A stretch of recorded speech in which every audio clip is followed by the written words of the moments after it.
Hello बच्चों, कैसे हैं आप? उम्मीद करती हूँ आप बढ़िया और एकदम मज़े में होंगे। तो आइए बच्चों, आज के अध्याय में पत्र लेखन जान लेते हैं, अर्थात किस तरह कैसा पत्र लिखना है ये इस पाठ में जानेंगे हम।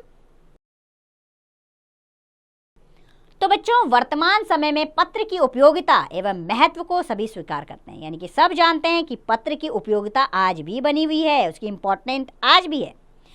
यह मन के भावों को प्रकट करने का एक सर्वोत्तम साधन है, जिसके द्वारा हम अपने विचारों की अभिव्यक्ति सरलता से कर सकते हैं तथा अपनी इच्छाओं, आवश्यकताओं, सूचनाओं और शिकायतों की जानकारी भी दूसरों तक पहुंचा सकते हैं। अब हम जानेंगे कि पत्र लिखते समय कौन सी बातें ध्यान रखनी होती हैं। तो सबसे पहले कौन सी बात ध्यान रखनी है पत्र लिखते समय कि पत्र की भाषा सरल, स्पष्ट एवं मधुर होनी चाहिए, यानी कि कठोर भाषा का प्रयोग ना करें, अर्थात जो आपका पत्र पढ़े उसको आपकी भाषा समझ में भी आनी चाहिए। और पत्र में अपनी बात संक्षेप में लिखनी चाहिए, यानी कि लंबा चौड़ा पत्र नहीं लिखना है। और पत्र में उचित संबोधन और अभिवादन का प्रयोग करना चाहिए, यानी कि ऊपर और नीचे सही शब्दों का प्रयोग करें। पत्र पाने वाले व भेजने वाले का नाम और पता साफ तथा स्पष्ट शब्दों में लिखना चाहिए, यानी कि आप पत्र किसे भेज रहे हैं और किस पते पे भेज रहे हैं ये स्पष्ट होना चाहिए, तभी आपका पत्र सही जगह पर पहुंच पाएगा। और पारिवारिक पत्रों में आत्मीय तथा स्नेहयुक्त भाषा का प्रयोग करना चाहिए। प्रार्थना पत्रों में सम्मानजनक भाषा का प्रयोग करना चाहिए। अगर आप इन बातों का ध्यान रखेंगे तो पत्र कभी भी गलत नहीं होंगे आपके। अब जानेंगे हम पत्र के प्रकार। तो बच्चों, पत्र दो प्रकार के होते हैं, औपचारिक पत्र और अनौपचारिक पत्र। पहला है औपचारिक पत्र। बच्चों, किसी कार्यालय, प्रधानाचार्य, संपादक आदि को लिखे जाने वाले पत्र औपचारिक पत्र कहलाते हैं। इनमें प्रार्थना पत्र, आवेदन पत्र, व्यापारिक तथा व्यावसायिक पत्र आते हैं। दूसरे होते हैं अनौपचारिक पत्र। बच्चों, अपने सगे संबंधियों, रिश्तेदारों, मित्रों आदि को लिखे जाने वाले पत्र अनौपचारिक पत्र कहलाते हैं। इनमें बधाई पत्र, संवेदना पत्र, निमंत्रण पत्र, धन्यवाद पत्र आदि आते हैं। अब हम कुछ विषयों पर पत्र जानेंगे कि कैसे लिखे जाते हैं। तो पत्र लेखन के लिए पहला विषय है हमारा बड़ी बहन के विवाह के अवसर पर अवकाश हेतु प्रार्थना पत्र। इसे कैसे शुरू करेंगे? ऊपर लिखेंगे सेवा में श्रीमान प्रधानाचार्य जी, अगली लाइन में बाल कला निकेतन और अगली लाइन में जीटी रोड कानपुर, यानी कि पूरा पता लिखेंगे। उसके बाद अगली लाइन में विषय लिखेंगे। विषय क्या है हमारा? एक सप्ताह के अवकाश हेतु। उसके अगली लाइन में महोदय और अगली लाइन से पत्र शुरू करेंगे। सविनय निवेदन है कि मैं आपके विद्यालय की कक्षा 8वीं बी की छात्रा हूँ। मेरी बहन का विवाह दिनांक, जो भी दिनांक है वो लिखेंगे आपको, होना तय हुआ है। विवाह समारोह दिल्ली में होगा तथा विवाह की अन्य रस्में भी वहीं निभाई जाएंगी। विवाह के लिए अनेक प्रकार की तैयारियां करनी है तथा घर के कामकाज में बड़ों का हाथ भी बटाना है। अतः आपसे विनम्र अनुरोध है कि आप मुझे एक सप्ताह दिनांक जब से जब तक आपको अवकाश चाहिए वो आप लिखेंगे तक का अवकाश प्रदान करने की कृपा करें।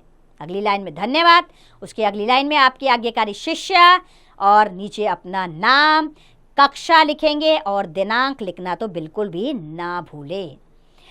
अगला विषय है पत्र लेखन के लिए प्रधानाचार्य को शुल्क मुक्ति हेतु प्रार्थना पत्र। इसे भी ऐसे ही लिखेंगे, सेवा में श्रीमान प्रधानाचार्य जी, राजकीय विद्यालय लक्ष्मीनगर दिल्ली। अगली लाइन में विषय शुल्क मुक्ति हेतु, नीचे महोदय और उसकी अगली लाइन से पत्र आरंभ करेंगे। सविनय निवेदन है कि मैं आपके विद्यालय का एक निर्धन छात्र हूँ। कुछ दिनों पहले एक सड़क दुर्घटना में मेरे पिताजी की मृत्यु हो जाने के कारण मेरे पालन पोषण और शिक्षा का भार मेरी माताजी पर आ गया है। मेरे 2 भाई बहन और भी हैं। मेरी माताजी पड़ोस के कुछ बच्चों को पढ़ाकर घर का निर्वाह करती है, किंतु अब घर की आर्थिक स्थिति इतनी खराब हो गई है कि मैं शुल्क देने में असमर्थ हूँ। मैं आपका ध्यान इस ओर भी आकर्षित करना चाहता हूँ कि मैं गत 3 वर्षों से प्रत्येक कक्षा में प्रथम श्रेणी प्राप्त करता आ रहा हूँ और आगे बढ़ने की इच्छा भी रखता हूँ। अतः आपसे प्रार्थना है कि आप मुझे शुल्क से मुक्त कर अनुग्रहित करें ताकि मैं अपनी पढ़ाई जारी रख सकूं।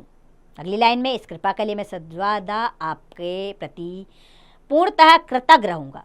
अगली लाइन में धन्यवाद, उसकी अगली लाइन में लिखिए आपका आज्ञाकारी शिष्य, नीचे अपना नाम, कक्षा और दिनांक लिखना ना भूलें। अगला विषय है पत्र लेखन के लिए खेलों में भाग लेने के लिए पुत्र को प्रोत्साहित करने हेतु पत्र। सबसे पहले इसमें पता लिखेंगे, जैसे 27/C सन सिटी गुड़गांव हरियाणा, और दिनांक यहीं पर लिख देंगे। प्रिय बेटा सुलभ, सदा खुश रहो। नीचे से पत्र आरंभ होगा। तुम्हारा पत्र मिले बहुत समय बीत चुका है।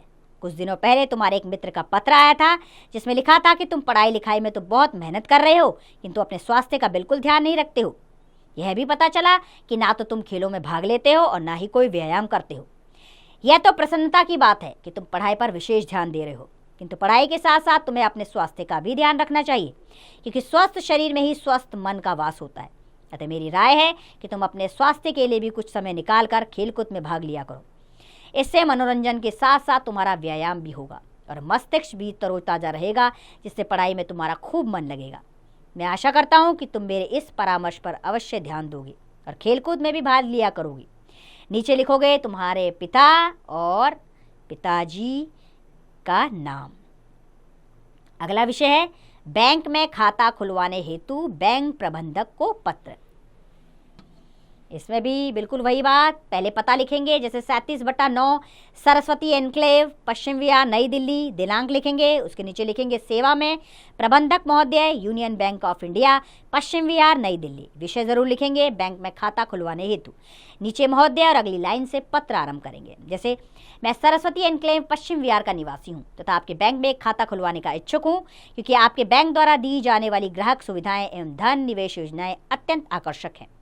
इसके अतिरिक्त मेरे कई परिचितों के खाते भी आपके बैंक में ही हैं, जो आपके बैंक द्वारा दी जाने वाली सुविधाओं से संतुष्ट है। अतः यदि आप मेरी इस प्रार्थना को स्वीकार करते हुए मुझे अपने बैंक में खाता खोलने की अनुमति दें, तो इसके लिए मैं सभी औपचारिकताएं पूरी करने को तैयार हूँ।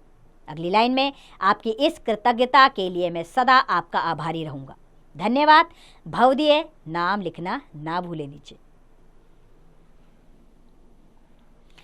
तो चलिए अगले पत्र लेखन के विषय की ओर बढ़ते हैं, जो है मित्र को प्रतियोगिता में जीतने पर बधाई पत्र। पता लिखेंगे सबसे पहले 421 ग्रेटर कैलाश नई दिल्ली, दिनांक लिखेंगे। फिर लिखेंगे प्रिय मित्र अमन, अपने मित्र का नाम लिखेंगे, सप्रेम नमस्ते, और अगली लाइन से पत्र आरंभ होगा। कल ही तुम्हारा पत्र मिला, ये जानकर अत्यंत हर्ष हुआ कि तुमने राज्य स्तर पर विज्ञान प्रतियोगिता में प्रथम स्थान प्राप्त किया है। इस विजय के लिए मेरी तरफ से तुम्हें शत शत बधाइयाँ। मैं अच्छी तरह से जानता हूँ कि बचपन से ही तुम्हारी विज्ञान विषय में विशेष रुचि रही है। इसके परिणाम स्वरूप ही तुमने आज यह सफलता प्राप्त की है। अतः ईश्वर से मेरी यही प्रार्थना है कि तुम भविष्य में भी इसी प्रकार सफलता प्राप्त करके अपने माता पिता का नाम रोशन करते रहो। मेरी ओर से आंटी अंकल को नमस्ते व तुम्हारे छोटे भाई को प्यार। नीचे शुभकामनाओं सहित तुम्हारा मित्र, और अपना नाम लिखना ना भूलें।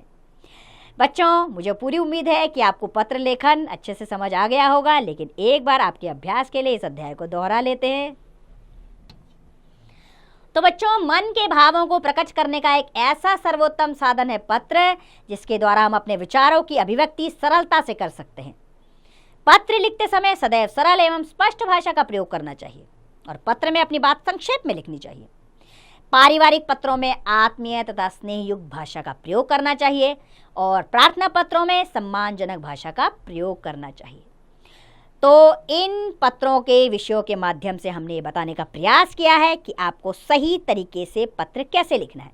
मुझे पूरी उम्मीद है आपको अच्छे से समझ में आया होगा, लेकिन और अच्छे से दक्ष होने के लिए आपको क्या करना है, लगातार इसका अभ्यास करना है। कोई भी विषय लीजिए और उसमें पत्र लेखन का अभ्यास करें, आप स्वयं कीजिए।